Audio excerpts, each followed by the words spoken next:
Bonjour, que faire le soir du Ramadan? العطايا والأجور يا مرحبا. Comment rompre convenablement le jeûne? Eh bien, la première chose dont a besoin votre corps, c'est de boire. Mais pas boire n'importe quoi, pas boire du sucré. Votre corps, pendant la journée, a perdu l'habitude de consommer du sucre. Et le sucre n'est pas un aliment santé, c'est un aliment plaisir. On en a besoin pour fonctionner, mais c'est surtout un aliment plaisir.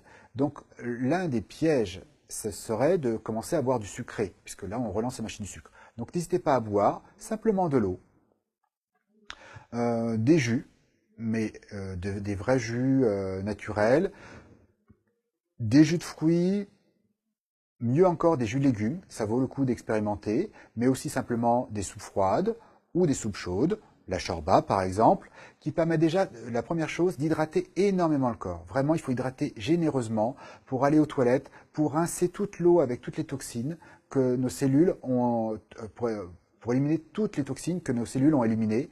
Il faut bien rincer notre corps et surtout refaire le plein d'eau pour le lendemain. Ensuite, que manger?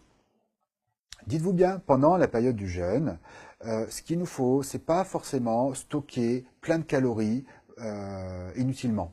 En général, nous avons tous un bon stock de calories. Dites-vous bien que le plus maigre d'entre nous a au moins un mois de réserve sans manger du tout pendant un mois.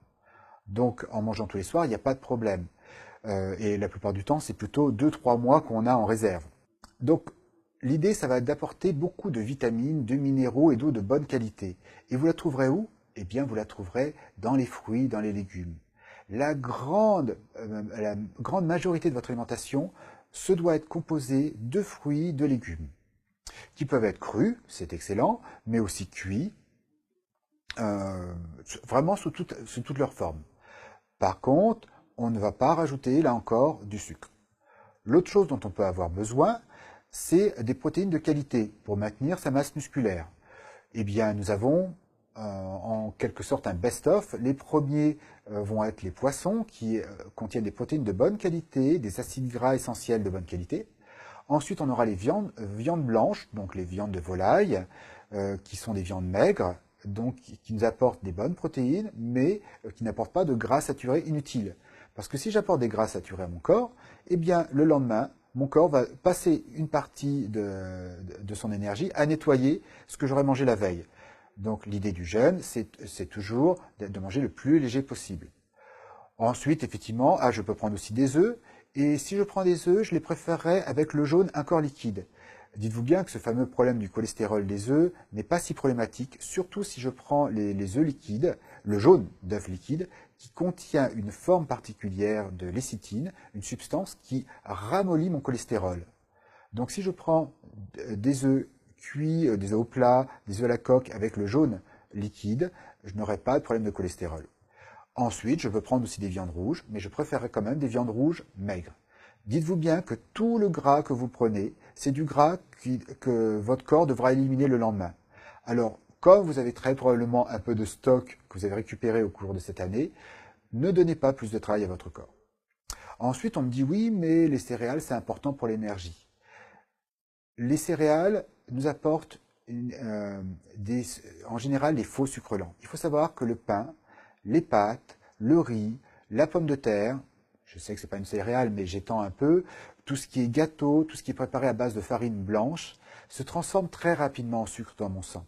Et donc fait monter mon sucre dans le sang, et donc me relance l'habitude de consommer du sucre. Et c'est très dur, puisque vous avez remarqué que vous avez sur le ventre et sur les hanches des réserves de graisse, mais vous n'avez nulle part des réserves de sucre.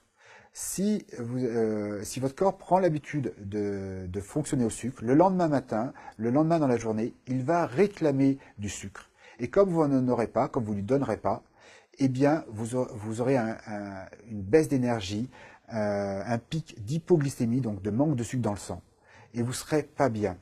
Alors que si vous mangez avec peu de sucre, votre corps se dit, bon, il n'y a pas assez de sucre, pas de problème, je vais démarrer, je vais demander à mes cellules de brûler le gras. Et comme nous avons tous une bonne réserve de gras, plus ou moins bonne en fonction des personnes, eh bien, je vais fonctionner tout au long de la journée, le lendemain, sur ce stock de gras et je n'aurai pas cette chute d'énergie. Je vais fonctionner en brûlant mon gras tout au long de la journée. Donc j'aurai peut-être le ventre vide, mais je n'aurai pas l'hypoglycémie. Je n'aurai pas cette faiblesse qu'on retrouve lorsqu'on consomme trop de sucre le soir. Donc, si vous mettez des céréales, je dis si, parce que c'est pas obligatoire. Beaucoup de personnes font le jeûne du Ramadan avec des soupes, des légumes, des fruits. Voilà, par exemple, les 2-3 dates qu'on a dans la tradition. Toujours léger. L'idée du Ramadan, c'est qu'il n'y a rien la journée, mais l'Aïd, c'est pas tous les soirs. Le soir, c'est juste la fête, pas la fête, c'est le plaisir de manger, mais raisonnablement, toujours d'être très raisonnable sur les quantités pendant tout le jeûne du Ramadan. Et ça donne à notre corps l'opportunité de se nettoyer. Donc légumes, viande et éventuellement, et plus pour le plaisir, la plus petite portion de ce que je mange sous forme de céréales et en évitant au maximum les sucreries grasses, les sucreries à base de choses raffinées qui juste polluent mon corps. Donc c'est un plaisir, sauf que le lendemain, mon corps va réclamer encore des sucreries et je vais souffrir pendant toute la journée. Donc voilà, l'assiette idéale du jeûne Ramadan, ça va être un jus, une soupe, des légumes vraiment à profusion, au moins la moitié de l'assiette, une belle portion de viande pas trop grasse et éventuellement un peu de céréales juste pour le plaisir. Voilà. N'hésitez pas quand même, on peut vraiment se faire plaisir. Vous pouvez être aussi généreux sur les huiles, mais pas les huiles grasses et surcuites, mais bien sur les huiles complètes, l'huile d'olive, l'huile de colza, qui vont nous apporter des bons gras et qui vont aider notre corps à se régénérer, mais pas les gras de friture. العطايا والأجور يا مرحبا